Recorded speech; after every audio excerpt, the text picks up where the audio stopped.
ভালো না থেকে উপায় আছে আর? কোরবানির টাইম, চারিদিকে গরুর কারবার।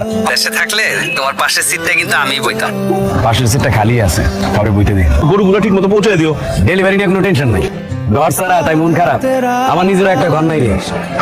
বাইরে বিদেশ পাঠাইতে নিজের ট্রাকটা বেঁচে দিচ্ছে। ট্রাকটা দিয়ে দেশের এই সীমানা থেকে ওই সীমানা কত ঘুরে বেড়াইছি। এটা ভাড়াই চালানো ট্রাক। নিজের একটা গাড়ি, নিজের একটা ঘরকে কেমন বলবো। জানো আজ না মেলা গরু দেখছি, তুমি কবে চাকরি করে গরু নিয়ে আসবা?